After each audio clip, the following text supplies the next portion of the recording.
6:15. It's time for this week's Board of Supervisors meeting. I'd like to thank everyone for coming today. First item on the agenda would be to approve the previous meeting minutes. Mr. Chairman, I'll move item 1. I'll second. It's been moved and seconded. Do we have any discussion on this? Seeing that, I'll call for a favor, or for a vote. All in favor? Aye. Okay. Item number 1 passes. Item number 2, receive and place on file drainage repairs. At this time, we have none. So we'll move on to item number 3, which is to receive and place on file the following manure management plan updates. Price Finisher in Section 7, Burnside Township. Tom 1, Mac 1 in Section 6, Roland Township. And Dallas Thomas Home in Section 14 of Cedar Township in Calhoun County. Mr. Chairman, I will move item number 3. Second. It's been moved and seconded. Do we have any discussion? Seeing none, all in favor, say aye. Aye. Item number 3 passes. Item number 4 is to approve request from Vincent City Council to assign to the City of Vincent tax sale certificate number P130005, parcel number 0422410002, located at 105 North 1st Street in Vincent, Iowa. Chairman, I move item 4. Second the motion, Mr. Chairman. It's been moved and seconded. Do we have any discussion or information on this that we want to talk about? Mr. Chairman, this is part of the process of cleaning up county-held tax sales. The City of Vincent has a lien on the property and is interested in continuing ownership of it, so we are asking that the board assign this to the City of Vincent. Any comments from the public on this? Comments or concerns from supervisors? Seeing none, I'll call for a vote. All in favor? Aye. Opposed? Item number 4 passes. Item number 5 is to approve the abatement of taxes for parcel number 111-920-4017, located at 224 North Street, Othel, Iowa. Said property obtained by the City of Othel on September 13, 2013. Total amount of taxes to be abated is $550. Mr. Chairman, I'll move that we approve the abatement. I'll second. It's been moved and seconded. Do we have any discussion or information on this? This is a property that the City of Oakville acquired through repo, and in that transfer, the taxes continue to charge. They now have a young couple that would like to build a house on it, so the city would like to get it cleaned up so they can transfer it to them. Any other questions or comments? Seeing none, all in favor of the item number 5, the approval of abatement of taxes, signify by saying aye. Aye. Opposed? Motion number 5 passes. Motion number 6 is to adopt a resolution in support of petition for voluntary annexation of the following described property. All that part of Lot 9 and Lot 10, County Auditor's Taxation Plat, at the southwest quarter of southeast quarter of Section 22, Township 90 North, Range 27 west of the 5th Prime Meridian, Webster County, Iowa, that lies south of the corporate limits of the City of Vincent, Iowa. Mr. Chairman, I'll move item number 6. Second. It's been moved and seconded that we adopt this resolution. Do we have any discussion on this? This is a voluntary annexation of an acreage on the south side of Vincent. This is just to clear up that the county has no objections to them annexing that into the city. Okay. What happened up in Vincent? Okay. Seeing no other comments, I'll call for a vote. All in favor of the resolution, signify by saying Aye. opposed. The resolution passes. Item number 7, approve the policy for dust control program, vendor permit form and patron acknowledgement form. Mr. Chairman, I move item 7. Second the motion, Mr. Chairman. It's been moved and seconded. Do we have any information on this? You want me to explain it, or if there's any questions, I can do something? You might want to explain to the crowd. Just a quick explanation is, I mean, anytime you work in the public road right away, you should have a permit. What this policy will do is, if a vendor is interested in applying dust control on the county granted roads, they have to submit a $50 fee and all their contact information and a certificate of insurance naming the county as additional insured, and they also name the type of product they're going to apply. And then we would put that on the agenda and approve that, and they'd be on our approved vendor list. And they also need to get a hold of their patrons or their customers and have them sign an acknowledgement sheet in addition. So, and again, last year we had 5 vendors that had permits to apply dust control. And again, it ranges anywhere from liquid sulfonate, which sometimes called pre-sap, to liquid calcium chloride to magnesium chloride. They all 3 of those type of products suppress dust. Just a reminder, the county doesn't pay for that, they're applying for it. Right. We don't, we just approve the vendor. It's between the vendor and the customer, what they charge and whatever, just that we have it on record, they're approved and they're insured. Okay, any other questions? Seeing none, I'll call for a vote. All in favor of the policy for dust control, signify by saying aye. Aye. Motion passes. Item number 8, approve the agreement for professional services with Kevin Burns and Associates for improvements to secondary road department maintenance facilities at 2096 240th Street and authorize phase 1A master planning and schematic design. Mr. Chairman, I'll move item number 8.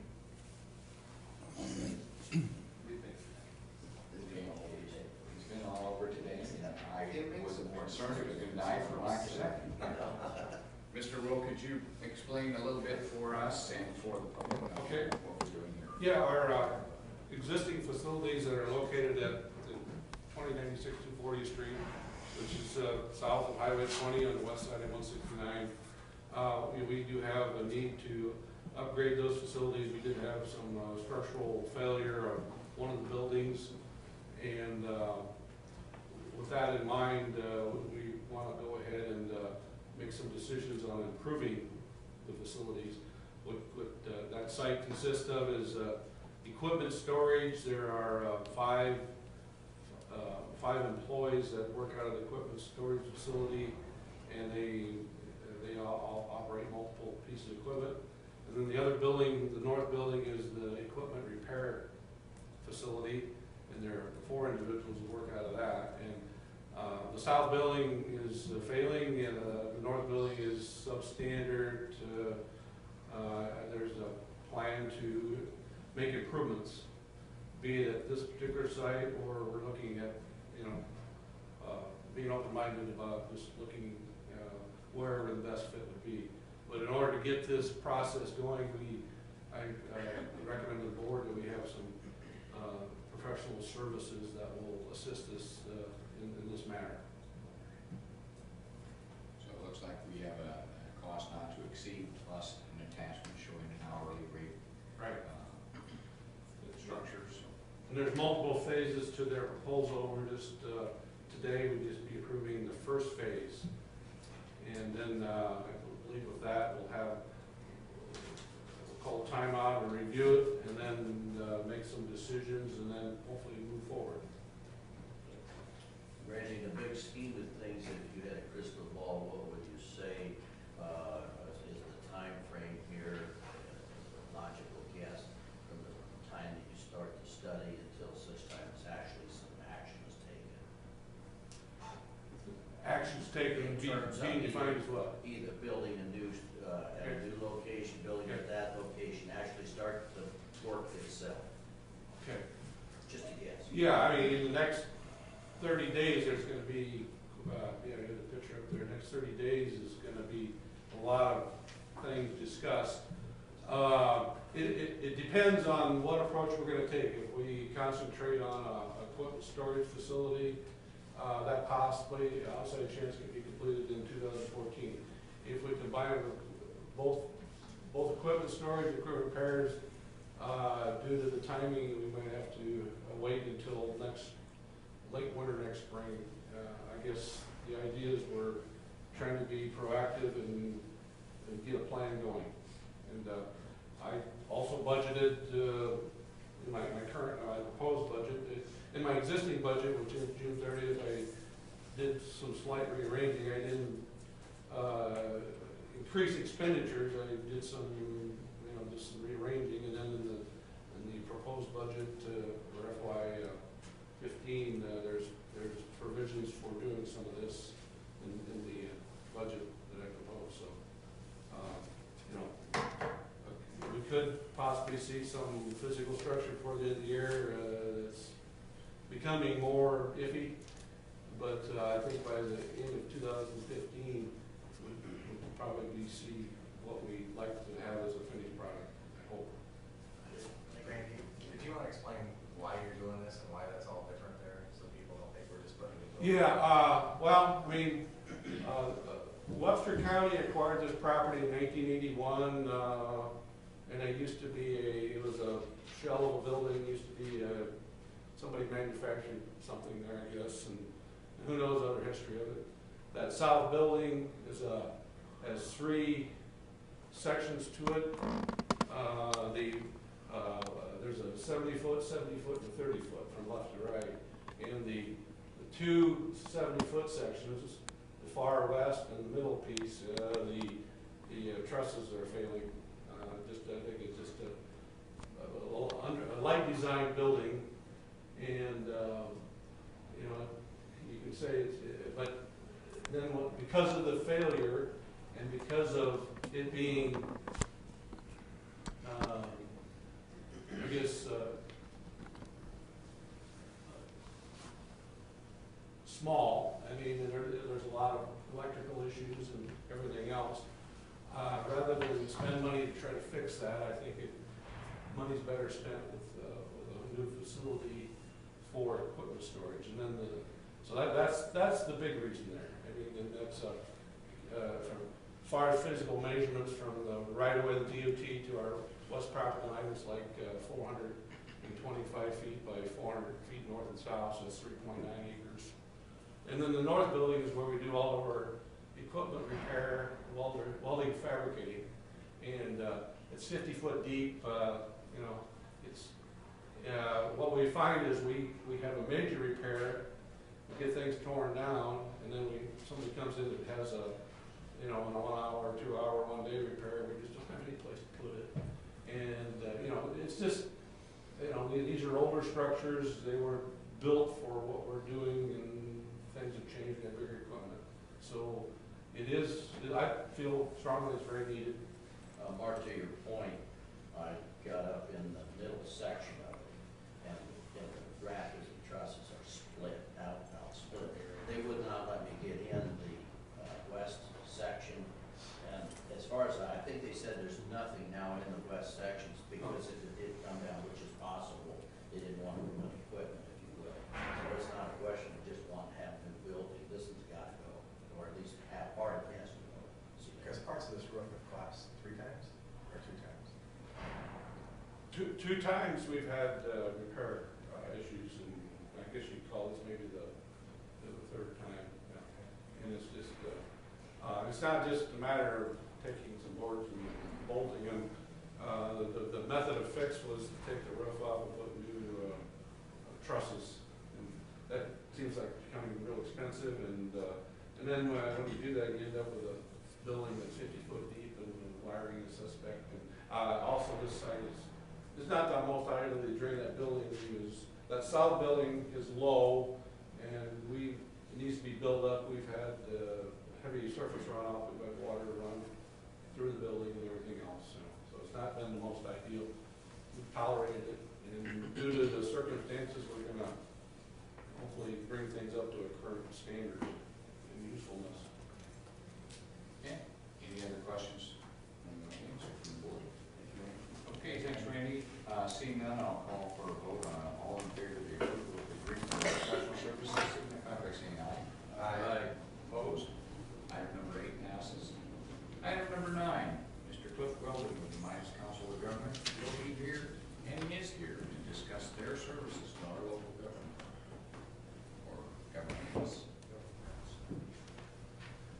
Well, good morning, and thank you for the opportunity to come and address the group about what it is that Midas does. I'd like to start, if I could, with just a little bit of history. I realize I have 45 minutes on the agenda as well. Try to fill that for you. That's a misunderstanding. That is a misunderstanding. Midas was formed back in 1970, and starting in the 60s and 70s, the 6 counties that represent the Midas area, those are Pocahontas, Humboldt, Wright, Calhoun, Webster, and Hamilton, We're all experiencing some of the same issues in local government that are being experienced across the state. Government requests for services were getting more extensive. People wanted more services, but in our area particularly, population was declining. Government services that were being provided were becoming more and more complex, and there was a problem in meeting all those demands. So those 6 counties that I mentioned came together in 1971 and formed the Midas Council of Governments to assist the local governments in providing those services and identifying efficiencies that might be able to be realized through our organization. The idea is that small towns certainly can't afford to have all the staff on hand to do all the planning that needed to be done, to provide all the services that need to be done. There are also some services that could be better handled at a regional level than they could by individual cities or counties. And so Midas was formed to help to facilitate that process. Shortly after we were formed, the Messenger did an article on Midas, and they have a quote that really summarizes, I think, what it is that Midas has done now successfully, I would say, for 40 plus years. Midas exists so local governments in the 6-county region which don't have the money or manpower to maintain a city planner's office or to hire outside planning consultants can receive assistance for housing or other areas and whatever else relates to Midas employee expertise. So that's kind of a summary of what we try to do, and that's maybe a little bit vague.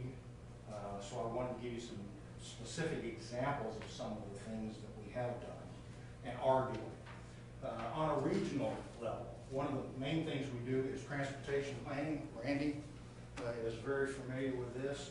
We are responsible for helping identify transportation priorities and funding for our region. This goes into the State Transportation Improvement Program. It identifies all the projects that we're going to do. This is a state mandated requirement that we have to do this as a regional planning affiliation. Without it, you're not going to get your state and federal funding for these projects. So I've earmarked here a couple of places where our Webster County projects are located, if you're interested in looking at that. Another thing we are heavily involved in is the operation of the regional transit system. Midas owns the RTA buses in Fort Dodge. You see the DART buses. They're similar to the RTA buses. They have the same paint pattern. If you didn't look closely, you might even think they said DART. They say RTA 5. That's our buses, and they cover all the area outside of Fort Dodge in our region. We own that and operate that. That's about 20 buses with about 25 or so employees. We also operate for the city of Fort Dodge the DART bus system. You might ask, well, why is that? We do it because it's more efficient that way. We can save both the region and the city money by having, instead of 2 sets of mechanics, 2 sets of dispatchers, 2 sets of transportation managers, we have 1 each of those. And so we're able to share costs. We have 1 maintenance facility that we share for both systems. So it's a matter of efficiency that we can save both RTA, the region, and the city of Fort Dodge, the DART system, by combining those 2. We work on a regional level with the Mid-Iowa Growth Partnership, which I'm assuming you're all familiar with that regional marketing effort. Midas has been involved with that group since its inception and continues to be a major player in their operations. We do regional training. We've provided things like clerks training. Our city clerks do get a lot of training from the League of Cities. There are also a lot of training issues that they are not able to get through the League of Cities, and they're certainly not local. So we hold training sessions here in Fort Dodge, and we bring our clerks in and provide them training on whatever the topic of the day might happen to be. We provide GIS training to cities so that they can do some of their own GIS mapping. It's really basic stuff, but at least they have some familiarity with what GIS is. We host the municipal conference every other year where we bring in mayors, city councilmen, city clerks to come in, and again, we give them training on topics like how to conduct a city council meeting. Sometimes basic things, sometimes pretty advanced, but very important to those people. And then, of course, we host League of Cities training when they come to our area. We partner with them as well. We do the Economic Development Administration SEDS, Comprehensive Economic Development Strategy. It's this plan. Pass that around. You might recognize that picture on the front. This is a document that we are partially funded through the EDA to identify what our economic development strategy is for our region. It's important in that it makes us look at economic development from a regional perspective, and any projects that are included in here get funded at a higher rate than those that are not included in the economic development strategy. Not that it has to be in there to get funded, but they're awarded points for being in there. So it makes sense to have a comprehensive document and put that together. We host the Entrepreneur Expo, which we just held last month. It's part of our effort to try to grow our own businesses in Fort Dodge. It's been very successful over the years. We've done 3 of these starting a couple years ago. We bring in experts from around the region to talk to budding entrepreneurs about the services that are available to help them get their businesses started. They're everything from attorneys to bookkeepers and accountants to insurance providers to marketers to realtors to loan providers. All sit there for free and talk to the budding entrepreneurs about how they go about starting a business. We've also done some service coordination projects on a regional level. Things like the Region 5 hazmat team. I don't know if you realize that or not, but Mike's was key in getting that started and operational. That would have been a very expensive proposition for either the city or the county to try to do that on its own. We were able to bring together all the counties and help make a regional response to that, so that if we have a hazmat incident, we have a response team. We had the RISA, the Region Safety Alliance, that was in effect for several years until it was decided that they could, counties could do their own training better, and that's fine. But for a while, we were able to run that organization. And the Region 5 Drug Task Force, we also set that up. We do the 6 county supervisor meetings, and that's whenever the county supervisors decide they'd like to get together and discuss issues. We host those. And we host and administer the revolving loan funds. At least 2 such revolving loan funds for our region. We have a business revolving loan fund, and we have a housing revolving loan fund. And you are participants in that, and that years ago you made a donation, if you will, to that fund. And we have been making loans to businesses in our area, and I could mention names, but I probably shouldn't. But if anyone wants specific names, I'd be happy to discuss that with you. But in Fort Dodge and in the region, we have made several loans. We've made up to 30 loans so far in the business revolving loan fund to help new businesses get started and expanded in the region.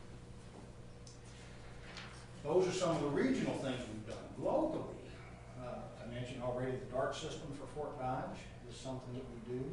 We do grant writing and management. We have done community development block grants for Iowa Central Industries. We've done one for Ravener. We've done the USDA, U.S. Department of Agriculture Regional Business Opportunity Grant, which helped fund this study, which I'm sure you're all familiar with. Again, that scored so high, and you got funding primarily because it was a regional project. We offer technical assistance to our cities and counties, to our cities. That's probably one of our busiest tasks that we perform, and one of the least high profile or lowest profile jobs we get. We get a call from a city asking, how do I go about terminating this employee? Or how do I have to post a notice for a meeting if it's not a regular scheduled meeting? And we get those phone calls all day long. And that, we're happy to provide that assistance, but we're just a local source for those cities to come to us to ask those kinds of questions. We do all kinds of plans. I've sent 3 around. We do also, in addition to those, we do comp plans, land use plans. We've done the Webster County Conservation Capital Improvement Plan for you just recently. And we are currently working on the hazard mitigation plan, as I think you're all aware of. And that brings me to a point where I would like to digress just a minute from my presentation and talk about the hazard mitigation plan. We did recently receive back from FEMA some comments on the plan, the draft that we had submitted. They required 2 sets of changes. Those changes are being made by our staff right now. We hope to have those finished by this Friday. Those will be sent out to the cities for their comments and also to your hazard mitigation committee for their comments and concurrence. If they approve those, and we assume that they will, then we'll come back to you and ask you to pass another resolution adopting that plan. You've already adopted it, the draft. Now that there have been some changes, we feel like you need to pass another resolution. We're not to that point yet. We hope to be there within just a week or 2. So, any questions on that particular issue? Okay, and if not, other services we provide locally: codification services, housing needs assessments. We do the governmental services sharing and coordination meetings that Mr. Dinklaw attends and brings together the city and county representatives to talk about issues and operational issues primarily between the two, so that there's an open line of communication between those 2 levels of government. Are all the cities invited to that? No, that's between Fort Dodge and Webster County. That seemed to be, honestly, where the biggest disjointed communication was one time years ago when we started this. Have you invited the other communities in Webster County? No, we haven't. We could. But it's things like you have the police chief and of City of Fort Dodge and the sheriff talking about joint issues for those 2. And the more people that you bring in, I think maybe less.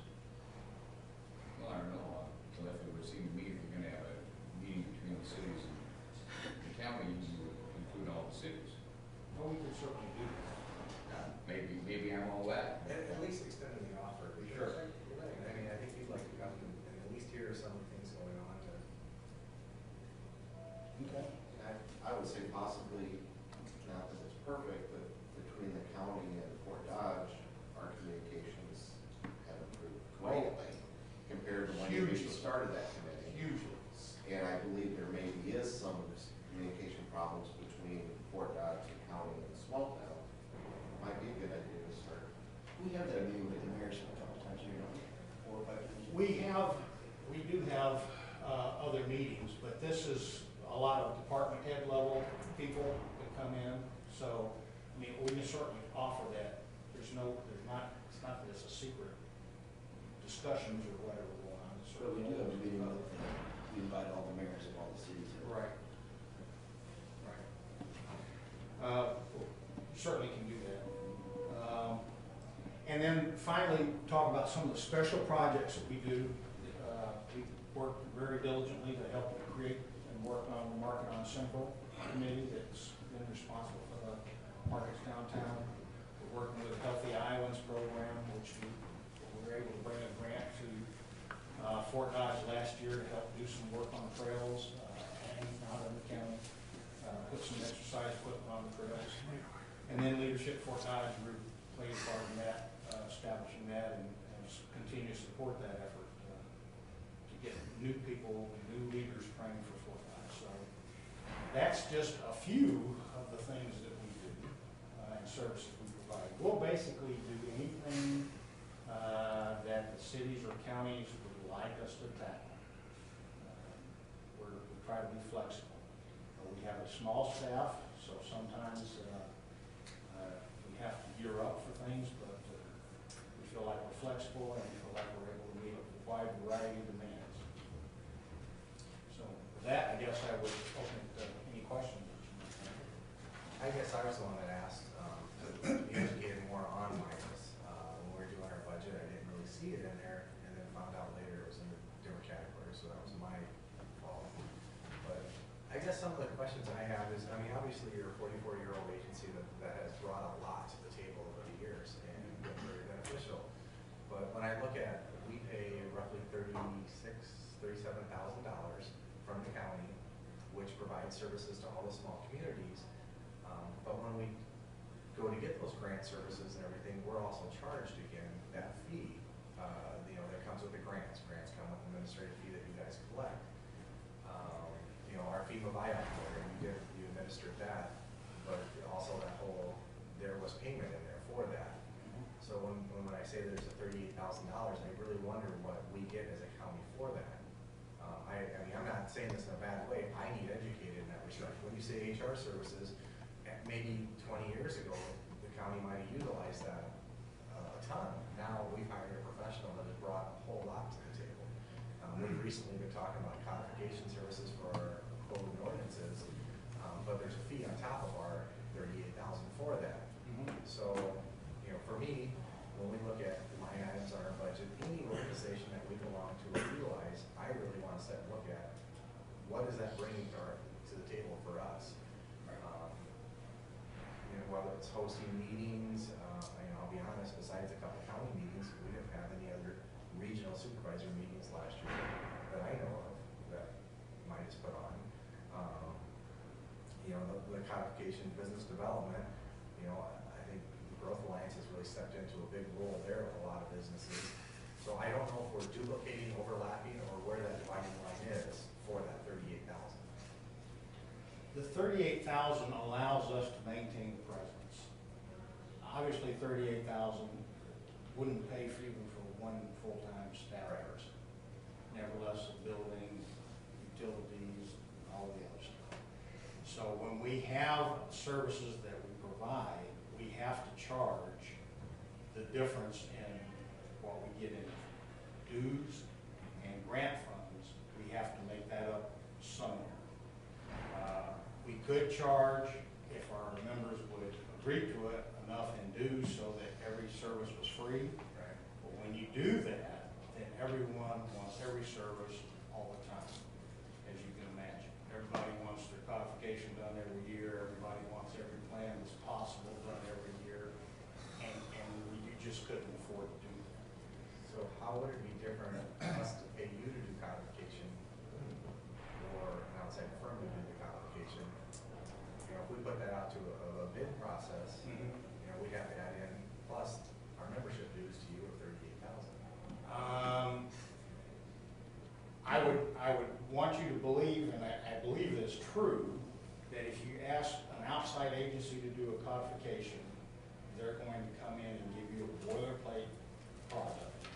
If you ask us to do it, we're going to go through and we're going to ask the question, does this really apply to your city? Does this really apply to your county? If it doesn't, we're going to take it out. If it does, there's the expansion, and we're going to do what needs to be done. We're a resident of Webster County. We're a resident of the region. We want everything to be done as well as it possibly can be done. So that's the difference. Can they sometimes do it cheaper than us? Yes. And if they can and you're happy with the product, use them. Use them. But I think in general, we're cheaper and we are certainly more attuned to giving you a product that is specific for our region, for our cities, for our counties. Does that make sense? It does, but I guess it's going to take some time to educate me on all the other services for that membership fee, because when you look at individual projects, you might be less expensive individually to do, say, a codification, but when you add in a percentage of that $38,000, and I understand the personal touch, I think other agencies would argue that that's why they go into the individual communities to provide that personal touch, and try not to be the boilerplate. So, and I respect it, I really do. I think education on why you have to understand this process. For clarification, just a quick question. The other communities and other counties pay dues too? So it's not just, I just want to make sure it's clear, Webster County isn't paying $38,000 where the Holman would pay $38,000. No, it's all based on population in the region. Okay, so Fort Dodge probably has a fairly hefty. Well, Fort Dodge is paid for by the county. We pay for them. Okay, that's what I want clarified, is that Webster County, each county pays. Right. Okay, so the other small ones will be paying less. Right. Okay, but we pay, and then Fort Dodge gets services. Webster County obviously is the largest county as far as population in our region. Okay, well, I just wanted that clarified for me to figure out who's using the service. It really seems to me like a lot of it goes to small towns, and I understand that. Your A lot of it HR does go to the stuff. small town. When I get a call from a clerk asking me how to post a meeting, that's generally not gonna be the city clerk of Fort Dodge. That's gonna be one of the smaller towns who has a part-time clerk and doesn't deal with that on a regular basis. Cliff, I think I've sat on your board for 4 years, 5 years, something like that. And in the beginning, I think it's fair to say that I didn't know too much more about Midas than what anybody walking down the street knew about Midas. During that 5-year period, as luck would have it, I have learned a few things about Midas. And to that end, I certainly wouldn't recommend eliminating services that Midas provides based upon the amount of money that is sent to you from Webster County, by virtue of the fact that it would impact not only Fort Dodge, but all of the communities in Webster County, not even consider the other counties that are involved here. In other words, it's my opinion that we do get a bang for our buck, to the point that if you eliminate it, on the other hand, I wouldn't want to be a part of that. So, just for what it's worth, I believe that it's a quite valuable. Another thing is a question. Did you say what MIDAS stood for? I maybe didn't. It's Mid-Iowa Development Association. Thank you. So that's it. Okay, any other questions or comments? Thank you very much for Thank you. that. I would like to get my plans back. Oh, we might- Ryan's keeping we it might alive. come back to it. Yeah, did we pay for them? No. You've got copies of them. I could resist. All right. Moving on, the next item on the agenda is an 11 o'clock presentation from Amanda Baker.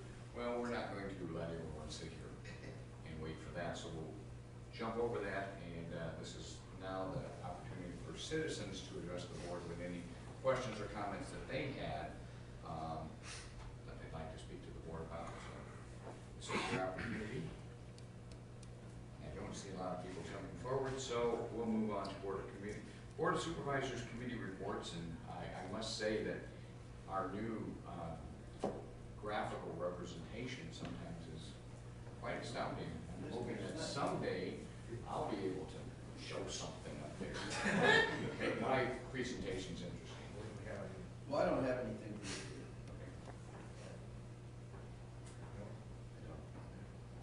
Well, of course, I've been very busy again. You might have seen in the paper or in the, or heard on the news. What?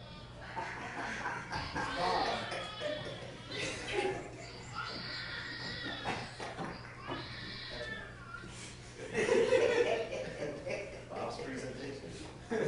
Go ahead, Bob. Pretty much lost my train of thought. You heard on the radio, read in the newspaper, the funnel has gone to the extent at the State House that the 10-cent bill, if you will, has got through the funnel. Now, we'll see how it goes from this point forward. But I think it's important for us all to recognize that there's enough support, groundswell support, among not only citizens, but also from organizations, that it's gotten some legs. And that means it may not come to pass this year in this session because it's election year and so forth and so on. It may jolly well continue on and go on to the governor for signing. But if it was an absolute slam dunk no, it would have never gotten done. So just FYI for what's on that. Okay. I think we should, two things. One, we had issues on Saturday, and I want to thank everybody that did come out to that. There was some very good discussion that went on, and a big part of that was that bill, and as much as we do pick on Bob, he does a ton of work for Highway 20, so I think out of respect, we should acknowledge that, the trips and the time. And it would be fair to say that your engineer gets after it too, both not only out at Exit Issues, but also going down to the State House and participating and supporting with the rest of the county engineers throughout the state. They're very active in this issue as well. They should be, in my opinion. But Randy has done his fair share in terms of this issue. At Exit Issues, they commented on this political process and they're afraid to vote on it. You know, I think we need to send a message. It does have the backing of the county supervisors. We passed a resolution.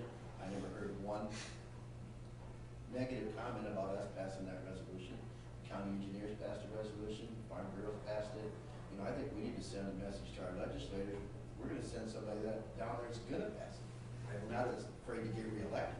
I believe it was Helen Miller that said she has not had one email communication about it.